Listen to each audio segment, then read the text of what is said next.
À 56 ans, veuve, je croyais que plus rien ne pouvait bouleverser ma vie. Jusqu'au jour où mon gendre m'a dit cette phrase qui a tout changé, agenouille-toi. Ce moment, je n'étais pas prête, et ce que j'ai vécu ensuite a marqué mon cœur à jamais. Je m'appelle Martha, j'ai 56 ans, et si tu m'avais vue il y a quelques années, tu aurais pensé que ma vie était complète, comblée, peut-être même enviable.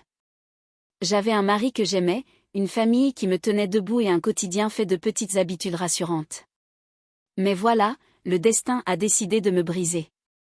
Mon mari est parti trop tôt, parti sans prévenir, sans me laisser le temps de m'habituer à l'idée de vivre sans lui. Du jour au lendemain, je me suis retrouvée veuve, assise dans une maison trop grande, entourée de souvenirs trop lourds. Les premiers mois, je me suis accrochée à tout ce qui me restait, ces vêtements que je n'osais pas déplacer, son parfum qui flottait encore sur l'oreiller, ses outils laissés dans le garage. Mais plus le temps passait, plus la maison se transformait en tombeau silencieux. La nuit, je me réveillais souvent en tendant la main vers son côté du lit pour retomber sur le vide. C'est dans ces moments-là que la solitude mordait le plus fort. J'essayais de me convaincre que je n'avais plus besoin de rien, que ma vie désormais se résumerait à mes enfants, mes petits plaisirs simples, mes souvenirs. Mais au fond de moi, un gouffre s'ouvrait. Non seulement je n'avais plus d'épaule sur laquelle me reposer, mais j'avais aussi perdu ce que je n'osais pas dire à voix haute, la sensation d'être femme. Tu sais, cette chaleur qui naît quand on se sent désiré, ce frisson qu'on ressent quand un regard se pose sur nous autrement que par habitude. Tout ça avait disparu de ma vie, et je pensais que c'était terminé à jamais. Ma fille venait souvent me voir, parfois avec son mari. Lui, je le voyais comme un homme correct, respectueux, attentif. Il n'avait jamais franchi la moindre limite, et moi, je ne lui prêtais aucune intention. Il était juste le mari de ma fille, un visage familier dans mes repas de famille, une présence qui ne m'inspirait rien de plus que de la gratitude pour le soutien qu'il apportait à ma fille. Mais la vérité, c'est que, malgré toute ma force apparente, je sombrais chaque soir dans un silence qui me dévorait. J'étais Martha, la mère, la belle-mère, la femme veuve qu'on respecte. Mais plus personne ne me regardait comme une femme qui peut plaire. Et cette absence de regard, cette invisibilité, c'était une douleur sourde, un manque que je n'osais pas confier. Alors, je remplissais mes journées de petites choses, le jardin, la cuisine, quelques lectures. Mais dès que le soleil disparaissait, mes pensées devenaient plus lourdes. J'enviais même parfois les couples que je croisais main dans la rue. Pas pour la romance de façade, non, mais pour cette flamme dans leurs yeux, flamme que je croyais avoir définitivement perdue. Et pourtant, je ne savais pas que ma vie allait basculer, que ce vide qui me semblait irréversible allait un jour être comblé. Mais pas de la manière que j'aurais imaginé. Non. La vie avait prévu de me surprendre brutalement, intensément, dangereusement. Et tout a commencé par un détail anodin, un regard échangé, un geste banal qui, sur l'instant, m'a paru sans importance. Mais ce fut la première fissure dans le mur glacé que j'avais construit autour de mon cœur. Tout a commencé doucement, si doucement que j'aurais pu passer à côté sans m'en rendre compte. Tu sais, ces choses qui semblent insignifiantes, mais qui finissent par te hanter une fois que tu les analyses avec du recul. Un soir, ma fille et son mari sont venus dîner à la maison. Rien d'inhabituel. J'avais préparé un repas simple, comme d'habitude, et l'ambiance était plutôt chaleureuse. On riait, on parlait de tout et de rien. Mais à un moment, en relevant la tête, j'ai croisé son regard. Ce n'était pas un regard banal, pas ce regard neutre qu'on échange poliment en plein milieu d'une conversation. Non, c'était un regard appuyé, intense, comme s'il m'avait observé depuis un moment déjà. J'ai détourné les yeux, aussitôt gêné, mais quelque chose en moi avait déjà frissonné. Je me suis dit, tu imagines des choses, Martha, tu es fatiguée. Il n'y a rien. Et j'ai continué la soirée comme si de rien n'était. Mais à partir de ce soir-là, j'ai commencé à remarquer des détails que je n'avais jamais vus avant, sa façon de me regarder quand je me levais de table, ce léger sourire qu'il lançait parfois sans raison, cette attention particulière quand je parlais. Ce n'était pas seulement du respect, c'était autre chose. Une étincelle que j'avais trop longtemps oubliée. Au début, j'ai voulu l'ignorer, mais je ne pouvais pas nier ce que je ressentais. Mon cœur battait plus vite. Moi, Martha, veuve de 56 ans, j'avais de nouveau ces palpitations adolescentes qu'on croit perdues avec l'âge, et ça me troublait. Un après-midi, alors que ma fille était sortie acheter quelques affaires, il est resté avec moi dans le salon. On parlait de choses banales, de la pluie, du travail. Et pourtant, chaque fois que nos regards se croisaient, un silence lourd s'installait, comme si, derrière nos mots anodins, se cachait une conversation invisible. Je me suis surprise à détourner les yeux comme une jeune fille timide, à rire nerveusement, à chercher des excuses pour éviter qu'il remarque mes joues rougies. Mais au fond, je savais qu'il le voyait, et pire encore, il savait que je voyais ses regards, ses silences, ses sourires. Je me sentais coupable de ressentir cette chaleur, coupable de laisser mon imagination s'emballer. C'était mon gendre, l'homme de ma propre fille. Comment pouvais-je seulement me permettre de penser à lui autrement? Et pourtant, la nuit, dans mon lit froid, je repensais à ses yeux. Je me souvenais de ces instants suspendus, de ce frisson que j'avais ressenti quand nos mains s'étaient frôlées par accident en débarrassant la table. Ce simple contact avait déclenché une onde dans tout mon corps, une sensation que je croyais perdue à jamais. Je luttais, je me disais, non, Martha. Tu ne dois pas, c'est interdit, c'est dangereux, tu vas te brûler. Mais au lieu d'éteindre le feu, ces pensées ne faisaient que l'alimenter. Et puis, un jour, il a franchi une ligne invisible. Rien d'excessif, rien de choquant aux yeux de quelqu'un d'extérieur, mais pour moi, c'était énorme. Alors que j'étais en train de ranger quelques assiettes, il s'est approché, un peu trop près. Sa main a effleuré la mienne, et dans un souffle à peine audible, il a murmuré, « Vous savez, vous êtes belle, Martha. » Mon cœur a bondi dans ma poitrine. Mon souffle s'est bloqué. Je n'ai rien répondu. J'ai feint l'indifférence. Mais à l'intérieur, tout s'est fissuré. Je n'étais plus seulement troublée. J'étais ébranlée, prise dans un vertige que je n'arrivais plus à contrôler. J'aurais pu encore fuir, fermer les yeux sur tout ce que je ressentais, me convaincre que ce n'était que des illusions, des mirages créés par ma solitude. Mais ce soir-là, il a franchi une limite, et moi, je n'étais pas prête. C'était un vendredi. Ma fille avait dû partir précipitamment pour aider une amie, et il est resté dîner avec moi. Rien de prévu, rien d'extraordinaire, juste 2 assiettes sur la table, un repas simple. J'avais tout fait pour que ce soit banal, mais le silence entre nous était tout sauf ordinaire. Il me regardait, ce regard lourd, insistant, presque brûlant. J'évitais de croiser ses yeux. Je parlais de tout et de rien pour combler les vides. Mais chaque mot sonnait faux. Mon cœur battait trop fort, mes mains tremblaient légèrement, et je sentais qu'il le voyait. Après le dîner, j'ai voulu débarrasser la table pour échapper à cette tension, mais il s'est levé, m'a suivi dans la cuisine. J'étais tournée vers l'évier quand je l'ai senti derrière moi, trop près. Son souffle chaud sur ma nuque. Je me suis figée. Je savais que je devais bouger, dire quelque chose, poser une barrière claire. Mais je n'ai rien fait, parce qu'au fond, une partie de moi l'attendait. Alors, sa voix a brisé le silence, grave, lente, chargée d'une audace que je ne lui connaissais pas, « Agenouille-toi ». 3 mots. 3 mots qui ont fait exploser en moi des émotions contradictoires.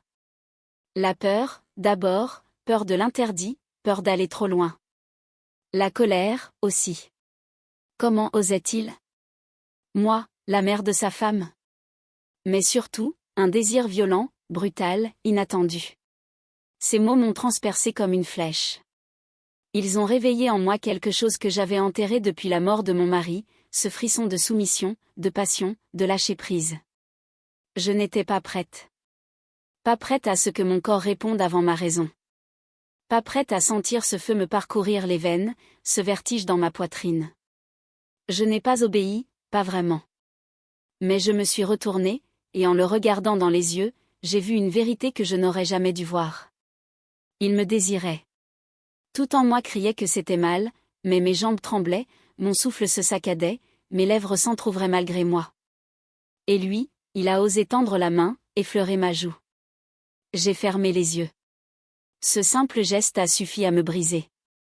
À ce moment précis, j'ai compris que plus rien ne serait comme avant. Parce que, même si je voulais fuir, même si je voulais tout effacer, ces 3 mots resteraient gravés en moi. 3 mots interdits, mais 3 mots qui venaient de réveiller une femme que j'avais laissée mourir depuis trop longtemps.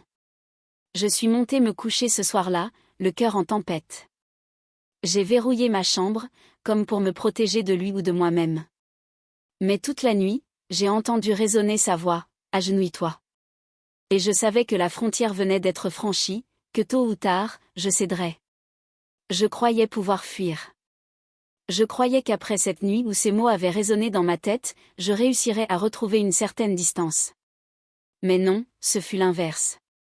Plus j'essayais de me raisonner, plus mon corps me trahissait. Chaque fois que je le croisais, je sentais cette chaleur monter en moi. Mes mains devenaient moites, ma respiration se faisait plus courte, mes joues s'empourpraient sans que je le veuille. J'avais l'impression d'être redevenue une jeune fille, prisonnière d'un désir interdit. Et lui, il le savait. Ses yeux me dévoraient. Son silence me brûlait plus fort que n'importe quelle parole. Quelques jours plus tard, la bascule s'est produite. C'était un après-midi calme. Ma fille était partie travailler, et il était passé chez moi pour m'aider à réparer une petite fuite sous l'évier. Une banalité. Du moins, c'est ce que je croyais. Je l'observais, accroupi, concentré sur son travail. Je me surpris à détailler son profil, ses bras solides, la façon dont la lumière de la fenêtre caressait son visage. Et soudain, il a levé la tête. Nos yeux se sont accrochés. Ce fut comme une décharge. Il ne m'a pas quitté du regard, et dans ce silence, je savais. Je savais que quelque chose allait arriver. Il s'est relevé lentement, s'est approché de moi sans rien dire. J'aurais pu le repousser. J'aurais dû le repousser. Mais mes jambes sont restées figées. Mon cœur battait si fort que j'avais peur qu'il l'entende. Quand sa main a effleuré ma joue, j'ai fermé les yeux, et quand ses lèvres ont trouvé les miennes, j'ai compris que je ne pouvais plus reculer. Ce baiser, ce n'était pas seulement un contact, c'était une explosion, une flamme qui jaillissait après des années de cendres.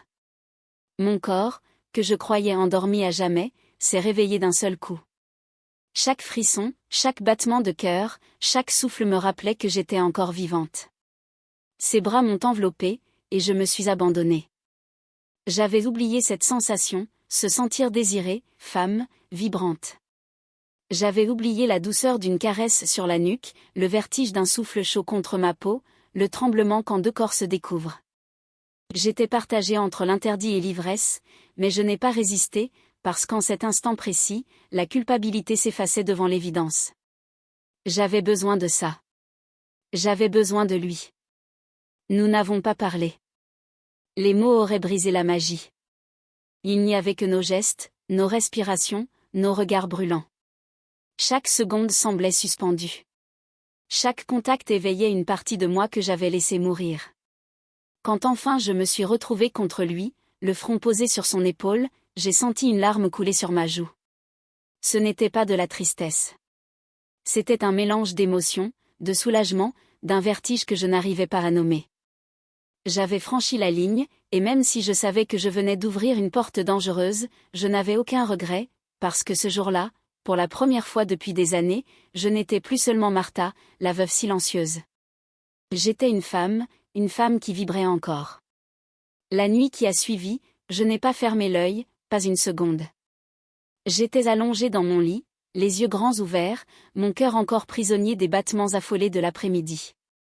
Mes lèvres, ma peau, mon corps entier semblaient garder la trace de ce que nous venions de vivre. Et plus j'y repensais, plus le vertige m'étreignait. J'avais franchi la ligne, celle que je m'étais juré de ne jamais dépasser, celle qu'aucune femme n'imagine franchir, tomber dans les bras de son propre gendre.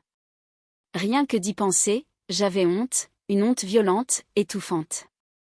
Et pourtant, en même temps, je me sentais plus vivante que je ne l'avais été depuis des années, comme si un souffle nouveau m'avait traversé, comme si j'avais retrouvé une partie de moi que j'avais cru perdue à jamais.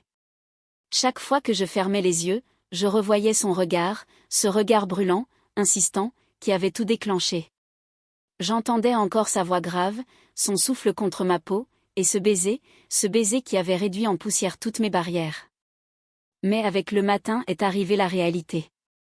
Le miroir m'a renvoyé mon propre visage, marqué par la fatigue et les doutes. Comment pouvais-je seulement me regarder sans détourner les yeux? Et puis, Surtout, comment pourrais-je regarder ma fille? Cette pensée m'a poignardé en plein cœur. Ma fille, mon propre sang. Comment allais-je pouvoir croiser son sourire, ses yeux confiants, sans sentir ce poids écrasant de la trahison? Elle n'avait rien demandé. Elle m'aimait, elle me protégeait, elle faisait tout pour m'apporter un peu de bonheur dans ma solitude. Et moi, j'avais osé céder à l'homme qu'elle avait choisi pour compagnon de vie. Ce dilemme me rongeait, entre la culpabilité et le désir, entre la honte et la brûlure qui persistait dans mon corps. Car oui, malgré tout, je le voulais encore. J'avais beau me répéter que c'était mal, mon corps ne mentait pas. Il vibrait à chaque souvenir, il frémissait à chaque anticipation. Et ce fut pire encore quand je le revis. Il n'y avait pas besoin de mots. Un simple échange de regards suffisait, un silence chargé d'électricité, une complicité muette, lourde, brûlante. Ma fille parlait, riait, et moi, je me sentais coupable de chaque battement de mon cœur, coupable de chaque pensée qui me traversait. Mais au lieu d'éteindre le feu, cette culpabilité l'attisait davantage. Je passais mes nuits à me débattre avec moi-même, à écrire des phrases sur des bouts de papier que je déchirais aussitôt, « Tu dois arrêter, tu dois fuir, tu dois couper court. » Mais dès que je l'entendais prononcer mon prénom avec cette voix douce et grave, tout s'effondrait.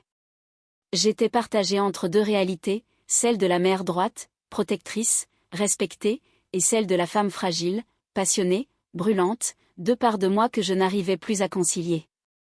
Et au fond, je savais que ce n'était que le début, parce qu'il ne reculait pas, parce qu'il ne semblait pas prêt à lâcher. Et moi, malgré la culpabilité, malgré la honte, j'étais incapable de tourner le dos à ce vertige.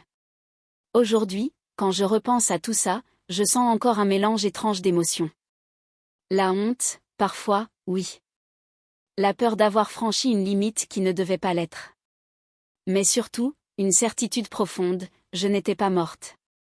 Pendant des années, après la perte de mon mari, j'ai cru que la vie avait refermé la porte du désir, de l'amour, de la passion sur moi.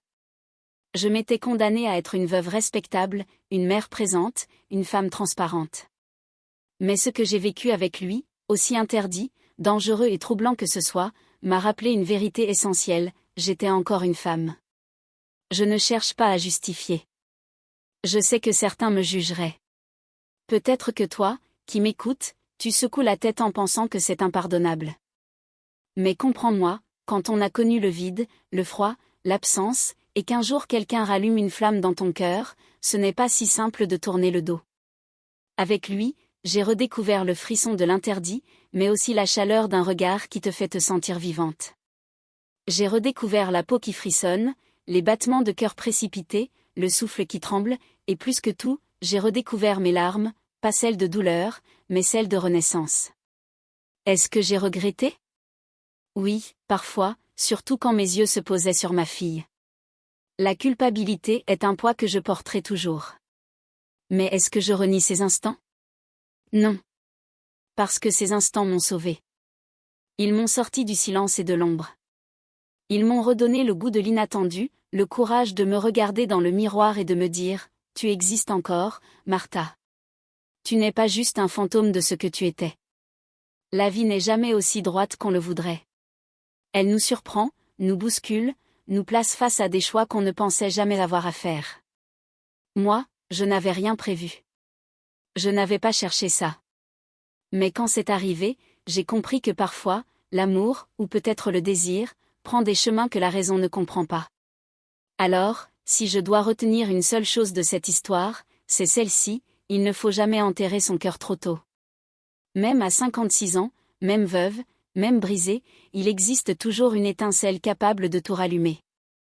Parfois, elle vient du pire endroit. Parfois, elle bouleverse toutes nos certitudes, mais elle prouve que nous sommes encore là, vivants. Et ce soir, en te confiant cette histoire, je ne demande ni pardon ni absolution. Je veux seulement partager cette vérité que j'ai apprise dans la douleur et dans le feu, il n'y a pas d'âge pour vibrer, pas d'âge pour se laisser surprendre, pas d'âge pour sentir son cœur battre comme s'il avait 20 ans. Oui, j'étais Martha, la veuve oubliée. Mais ce jour-là, dans un murmure interdit, j'ai retrouvé ce que je croyais perdu.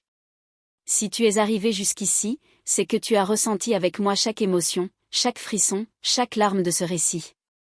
Alors, abonne-toi, car sur cette chaîne, chaque histoire est une vérité qu'on ose dire à voix haute. Active la cloche, car demain encore, une autre histoire viendra réveiller ton cœur. Peut-être la tienne. Leçon de vie. La vie est imprévisible. Elle nous brise parfois. Mais elle trouve aussi des chemins inattendus pour allumer notre flamme. Ce que j'ai vécu n'était ni parfait, ni juste, ni facile. Mais ça m'a appris une chose essentielle, peu importe l'âge, peu importe les cicatrices, nous restons des êtres faits pour vibrer, aimer, désirer. Alors, ne laisse jamais la solitude t'enterrer vivante. Garde ton cœur ouvert, car c'est souvent là où tu t'y qu'attends le moins que la vie viendra te rappeler que tu existes encore.